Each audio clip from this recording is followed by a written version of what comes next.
ಈಗಾಗಲೇ ಮೆಟ್ರೋ ದರ ಏರಿಕೆ ಮಾಡೋದ್ರ ಬಗ್ಗೆ ಬೆಂಗಳೂರಿನಲ್ಲಿ ಸಾಕಷ್ಟು ಚರ್ಚೆ ಆಗ್ತಾ ಇದೆ. 8-10 ತಿಂಗಳ ಹಿಂದೆನೆ ಬೆಂಗಳೂರು ಮೆಟ್ರೋ ದರವನ್ನ BMRCL ಸುಮಾರು 71% ಜಾಸ್ತಿ ಮಾಡಿತ್ತು. 71% ಜಾಸ್ತಿ ಮಾಡಾದ ಮೇಲೆ ಕಳೆದ 8 ತಿಂಗಳಿಂದ 10 ತಿಂಗಳಿಂದನೇ ಬೆಂಗಳೂರಿನ ಮೆಟ್ರೋ ದೇಶದ ಎಲ್ಲಾ ಮೆಟ್ರೋಗಳಲ್ಲಿ ಅತಿ ದುಬಾರಿ ಮೆಟ್ರೋ ಅನ್ನುವಂತ ಕುಖ್ಯಾತಿಗೆ ಈಗಾಗಲೇ ಬಂದಾಗಿದೆ.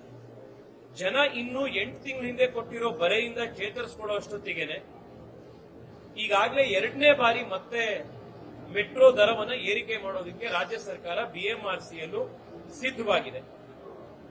ಈ ವಿಚಾರವನ್ನ ಕಳೆದ 1 ವರ್ಷದಿಂದ ನಾನು ಸತತವಾಗಿ ಈ ಬೆಲೆ ಏರಿಕೆ ವಿರುದ್ಧ, ಮೆಟ್ರೋ ದುಬಾರಿ ಟಿಕೆಟ್ನ ವಿರುದ್ಧ ಸತತವಾಗಿ ಎತ್ತಾ ಇದ್ರು ಕೂಡ ರಾಜ್ಯ ಸರ್ಕಾರ ಪ್ರತಿ ಬಾರಿ ಮುಖ್ಯಮಂತ್ರಿ ಉಪಮುಖ್ಯಮಂತ್ರಿಗಳ ನೇತೃತ್ವದಲ್ಲೇ ಈ ಸುಳ್ಳು ಹೇಳುವಂತದನ್ನ ಪ್ರಾರಂಭ ಮಾಡಿದ್ದಾರೆ. ಇದು ನಮ್ಮ ಕೈಲಿಲ್ಲ, ಇದು ಕೇಂದ್ರ ಸರ್ಕಾರ ಮಾಡಿರೋದು ಅನ್ನೋದನ್ನ ಪದೇ ಪದೇ ಹೇಳ್ತಾ ಇದ್ದಾರೆ. ಇವತ್ತು ಒನ್ಸ್ ಅಂಡ್ ಫಾರ್ ಆಲ್ ಇದು ರಾಜ್ಯದ ಜನಕ್ಕೆ, ಬೆಂಗಳೂರಿನ ಜನಕ್ಕೆ ಕ್ಲಾರಿಫಿಕೇಶನ್ ಆಗಬೇಕು, ಸತ್ಯ ಏನು ಅನ್ನೋದು ಗೊತ್ತಾಗಬೇಕು ಅನ್ನೋದಕ್ಕೆ ಫೇರ್ ಫಿಕ್ಸೇಷನ್ ಕಮಿಟಿಯ ರಿಪೋರ್ಟ್ನ ಕೆಲವು ಪ್ರಮುಖ ಅಂಶಗಳನ್ನ ಮಾಧ್ಯಮದ ಎದುರುಗಡೆ ಇಡಬೇಕು ಅನ್ನೋದಕ್ಕೆ ಇವತ್ತು ನಿಮ್ಮ ಎದುರುಗಡೆ ಮಾತನಾಡ್ತಾ ಇದ್ದೀನಿ.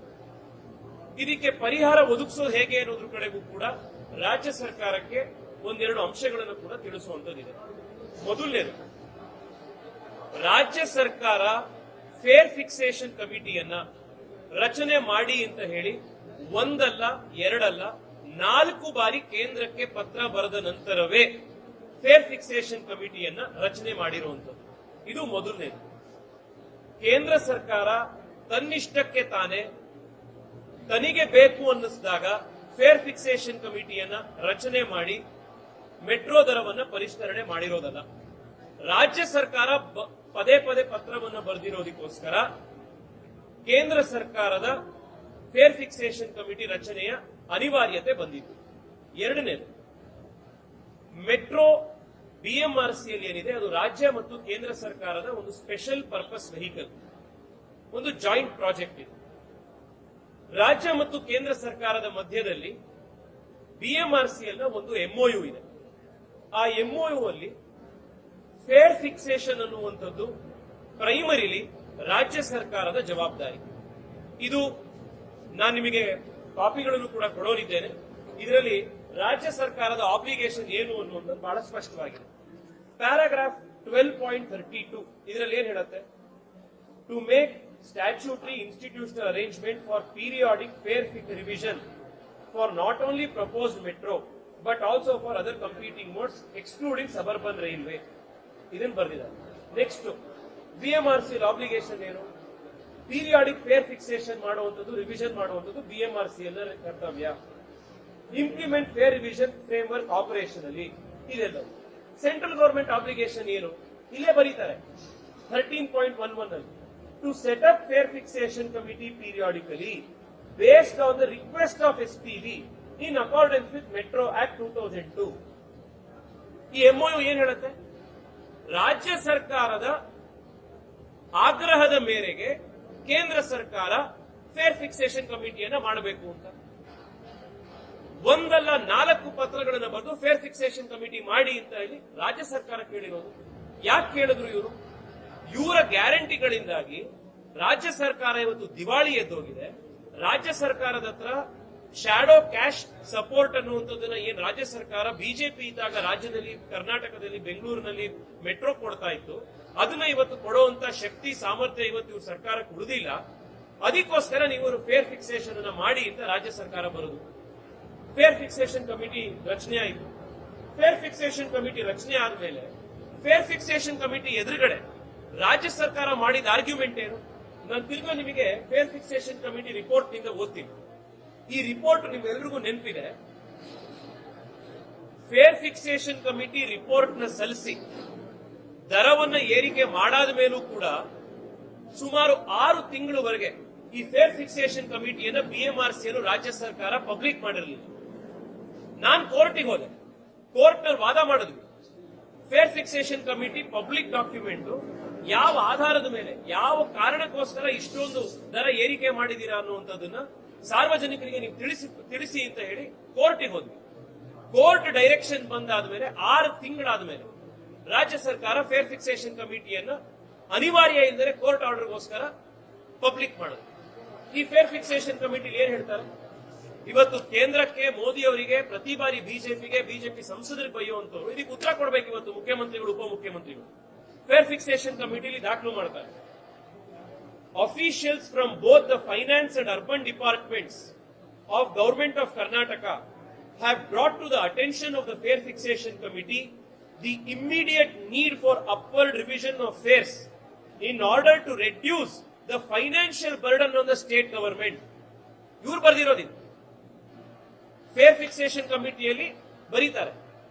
Finance department, urban development department ನ ರಾಜ್ಯ ಸರ್ಕಾರದ ಅಧಿಕಾರಿಗಳು they brought to the attention of the fair committee immediate need for fare upgradation, upward revision of fares. ಯಾಕೆ? to reduce financial burden on the state government. ಮುಂದೋಗಿ ಏನ್ ಹೇಳ್ತಾರೆ? ರಾಜ್ಯದ ಬೇರೆ ಯಾವ ಬೆಂಗಳೂರಿನಲ್ಲಿ ಬಿಟ್ರೆ ಈಗ 2017ರಿಂದ ಮೊನ್ನೆ ಫೇರ್ ಫಿಕ್ಸೇಷನ್ ಆಗೋವರೆಗೂ ಜಾಸ್ತಿ ಏರಿಕೆ ಆಗಿರಲಿಲ್ಲ. ಅವಾಗವಾಗ ಡೆಲ್ಲಿಯಲ್ಲಿ, ಕಲ್ಕತ್ತಾದಲ್ಲಿ, ಕೊಚ್ಚಿನಲ್ಲಿ, ಹೈದರಾಬಾದ್ ಅಲ್ಲಿ ಅವಾಗವಾಗ ಆಗ್ತಾ ಇದ್ರು. ಆದ್ರೆ ಪ್ರತಿ ವರ್ಷ ಜಾಸ್ತಿ ಆಗಬೇಕು ಅನ್ನುವಂತ ಸಲಹೆಯನ್ನು ಕೊಟ್ಟಿದ್ದು ಕೂಡ ರಾಜ್ಯ ಸರ್ಕಾರನೇ. ಬರೀತಾರೆ ಫೇರ್ ಫಿಕ್ಸೇಷನ್ ಕಮಿಟಿಯಲ್ಲಿ. Further, the state officials were of the view that fare should be revised annually by having an annual automatic fare revision formula. In fact, the Urban Development Department of State Government has been sending communications in this regard to BMRCL for expediting the constitution of the Fare Fixation Committee. ಯಾರು ಬರ್ದಿರೋದು ಇದು? Fair fixation ಕಮಿಟಿಲಿ ಇರುವಂತಹ paragraphs ಗಳಿವೆ. ಡೆಲ್ಲಿ ಪ್ರತಿ ವರ್ಷ rice ಮಾಡೋದಕ್ಕಿರಲಿಲ್ಲ, ಮುಂಬೈಯಲ್ಲಿ ಇಲ್ಲ. ಪ್ರತಿ ವರ್ಷ ಬೆಲೆ ಏರಿಕೆ ಮಾಡಿ ಅಂತ ರಾಜ್ಯ ಸರ್ಕಾರದ ಅಧಿಕಾರಿಗಳು ಫೇರ್ ಫಿಕ್ಸೇಷನ್ ಕಮಿಟಿ ಎದುರುಗಡೆ ಮನವಿ ಮಾಡ್ತಾರೆ. ಈ ಆಧಾರದ ಮೇಲೆ ಈ ಫೇರ್ ಫಿಕ್ಸೇಷನ್ ಕಮಿಟಿಯ ಡೆಲಿಬರೇಷನ್ಗಳು ನಡೆಯುತ್ತೆ, ಪಾಯಿಂಟ್ಗಳಾಗುತ್ತೆ. ಇನ್ನು ಬಹಳ ಪ್ರಮುಖವಾದಂತ ಇನ್ನೊಂದು ಅಂಶ ಅಂತಂದ್ರೆ, ಇಲ್ಲಿವರೆಗೆ ಕಾಂಗ್ರೆಸ್ ಸರ್ಕಾರ ಬರೋವರೆಗೂ ಕೂಡ ಬಿಎಂಆರ್ಸಿಎಲ್ಗೆ ರಾಜ್ಯ ಸರ್ಕಾರ ಶ್ಯಾಡೋ ಕ್ಯಾಶ್ ಸಪೋರ್ಟ್ ಅನ್ನು ಕೊಡ್ತಾ ಇತ್ತು. ಬಜೆಟ್ ನಲ್ಲಿ ಯಾವುದೇ ಕ್ಯಾಶ್ ಲಾಸ್ ಆಯಿತು ಅಂತಂದ್ರೆ ಅದ್ರ ರಿಯಂಬರ್ಸ್ಮೆಂಟ್ಗೆ, ಮತ್ತೆ ಏನು ಬಡ್ಡಿ ತಗೊಂಡಿರ್ತೀವಿ, ಸಾಲ ತಗೊಂಡಿರ್ತೀವಿ, ಆ ಸಾಲ ತಗೊಂಡಿರೋದಕ್ಕೆ ಬಡ್ಡಿ ತೀರ್ಸೋದಕ್ಕೋಸ್ಕರ ಇಂಟ್ರೆಸ್ಟ್ ಫ್ರೀ ಸಬ್ ಡೆಟ್ ಲೋನ್ ಪೇಮೆಂಟ್ ಗಳನ್ನ ಜಿಒಐಗೆ ಮತ್ತೆ ಡೊಮೆಸ್ಟಿಕ್ ಫೈನಾನ್ಷಿಯಲ್ ಇನ್ಸ್ಟಿಟ್ಯೂಷನ್ಸ್ ಗಳಿಗೆ ರಾಜ್ಯ ಸರ್ಕಾರ ಕೊಡ್ತಾ ಇತ್ತು. ಕಾಂಗ್ರೆಸ್ ಸರ್ಕಾರ ಬಂದಾದ್ಮೇಲಿಂದ ಈ ಶ್ಯಾಡೋ ಕ್ಯಾಶ್ ಸಪೋರ್ಟ್ ಕೂಡ ಇವರು ಬಂದ್ ಮಾಡಿದ್ರು. ಕಳೆದ 3 ವರ್ಷದಿಂದ ರಾಜ್ಯ ಸರ್ಕಾರ ಕೊಡಬೇಕಾಗಿರೋ 400 ಕೋಟಿ ರೂಪಾಯಿ ಬಿಎಂಆರ್ಸಿಎಲ್ಗೆ ಈಗಲೂ ಕೂಡ ಪೆಂಡಿಂಗ್ ಇದೆ. ಇದು ವಾಸ್ತವ. ಹೀಗಿರ್ಬೇಕಾದಾಗ ಕಣ್ಣು ಮುಚ್ಕೊಂಡು ನಾವು ಹಾಲು ಕುಡಿದ್ರೆ ಜನ ಗೊತ್ತಾಗಲ್ಲ ಅಂತ ಹೇಳಿ ಸುಳ್ಳು ಹೇಳುವಂತ ಕೆಲಸವನ್ನು ಮುಖ್ಯಮಂತ್ರಿಗಳು, ಉಪಮುಖ್ಯಮಂತ್ರಿಗಳು ಮಾಡೋದನ್ನು ನಿಲ್ಲಿಸಬೇಕು. ಇವತ್ತು ಕೂಡ ಬಿಜಿಬಿಗೆ ಸಂಬಂಧಪಟ್ಟಂತೆ ಮೀಟಿಂಗ್ ಆದಾಗ ಬಿಜೆಪಿ ಎಲ್ಲ ನಾಯಕರ ಜೊತೆಗೆ ವಿಸ್ತಾರವಾಗಿ ಚರ್ಚೆ ಮಾಡಿದ್ದೀವಿ. ಕೇಂದ್ರದ ನಗರಾಭಿವೃದ್ಧಿ ಸಚಿವರಿಗೆ ನಾನು ಮತ್ತು ಅಶೋಕ್ ಅವರು ವಿಸ್ತಾರವಾಗಿ ಫೋನ್ ನಲ್ಲಿ ಕೂಡ ಮಾತನಾಡಿ ಎಲ್ಲ ಅಂಶಗಳನ್ನು ತಿಳಿಸಿದೀವಿ. ರಾಜ್ಯ ಸರ್ಕಾರದಿಂದ ಯಾವುದೇ ಮತ್ತೆ ಈ ಪ್ರಸ್ತಾಪ ಬಂತು ಅಂತಂದ್ರೆ ಹೊಸ ಫೇರ್ ಫಿಕ್ಸೇಷನ್ ಕಮಿಟಿ ಮಾಡಿ ಅಂತ ಅದನ್ನ ಮಾಡಬೇಕು ಅನ್ನುವಂತ ಆಗ್ರಹ ಮಾಡಿದೀವಿ. ಎಲ್ಲದಕ್ಕೂ ಅವರು ಸ್ಪಂದಿಸಿದ್ದಾರೆ. ಅಕಸ್ಮಾತ್ ಆದ್ರೆ ಏನೋ ಕೇಂದ್ರ ಸರ್ಕಾರದ ರೋಲ್ ಇದರಲ್ಲಿ ಇತ್ತು ಅಂತಂದ್ರೆ, ನಿಮ್ದೇನೀಗ ಮತ್ತೆ ಫೇರ್ ಫಿಕ್ಸೇಷನ್ ಮಾಡೋದಕ್ಕೆ ಪ್ರಸ್ತಾಪ ಕಳಿಸಿದ್ದಾರೆ, ಅದರಲ್ಲಿ ಕೇಂದ್ರ ಸರ್ಕಾರ ಅದನ್ನು ಹೋಲ್ಡ್ ಮಾಡಿಸೋದಿಕ್ಕೆ, ತಾತ್ಕಾಲಿಕವಾಗಿ ನಿಲ್ಲಿಸೋದಿಕ್ಕೂ ಕೂಡ ಏನಾದ್ರೂ ಒಂದು ಅವಕಾಶ ಇತ್ತು ಅನ್ನೋದಾದ್ರೆ ಅದನ್ನು ಕೂಡ ಮಾಡಬೇಕು ಅನ್ನುವಂತ ಆಗ್ರಹ ಮಾಡಿದೀವಿ. ಮುಖ್ಯಮಂತ್ರಿಗಳು ನಿನ್ನೆ ನಾನು ಕೇಂದ್ರ ಸರ್ಕಾರಕ್ಕೆ ಮತ್ತೆ ಬರೀತೀನಿ ಅಂತ ಹೇಳಿದ್ದಾರೆ. ಮುಖ್ಯಮಂತ್ರಿಗಳ ಹತ್ರ ನಾನು ಮತ್ತೆ ಆಗ್ರಹ ಮಾಡ್ತಾ ಇದ್ದೀನಿ, ಕೇಂದ್ರ ಸರ್ಕಾರಕ್ಕೆ ನೀವ್ ಹೆಂಗೆ ಹಿಂದೆ ಒಂದಲ್ಲ ಎರಡಲ್ಲ ಪದೇ ಪದೇ ಫೇರ್ ಫಿಕ್ಸೇಷನ್ ಕಮಿಟಿ ಹೇಳಿರೋ ರೀತಿ ದರ ಪರಿಷ್ಕರಣೆ ಮಾಡೋದಕ್ಕೆ ಸಮಿತಿ ರಚನೆ ಮಾಡಿ ಅಂತ ಹೇಳಿ ನೀವು ಪತ್ರ ಬರೆದ್ರಿ, ಅದೇ ರೀತಿ ಮತ್ತೊಮ್ಮೆ ಕೇಂದ್ರ ಸರ್ಕಾರಕ್ಕೆ ಹೊಸ ದರ ಪರಿಷ್ಕರಣೆ ಮಾಡೋದಕ್ಕೆ ಸಮಿತಿಯನ್ನು ರಚನೆ ಮಾಡಿ ಎನ್ನುವಂತಹ ಪತ್ರ ಬರೀರಿ. ಈ ಬಾರಿ ಪಾರದರ್ಶಕವಾಗಿ ಈ ಸಮಿತಿಯ ಕೆಲಸ ಆಗಲಿ. ಹೋದ್ ಸತಿ ಈ ಸಮಿತಿ ಎದುರುಗಡೆ ಚರ್ಚೆ ಆದಾಗ 2017ನೇ ಇಸ್ವಿಯನ್ನ ಬೇಸ್ ಯಾರಾಗಿ ಇಟ್ಕೊಳ್ಳೋದ್ರ ಬದಲು 2016ನೇ ಇಸ್ವಿನ ಬೇಸ್ ಇಯರ್ ಆಗಿಟ್ಕೊಂಡು ಸಾಕಷ್ಟು ತಪ್ಪುಗಳನ್ನು ತಾವು ಮಾಡಿದ್ದೀರಿ.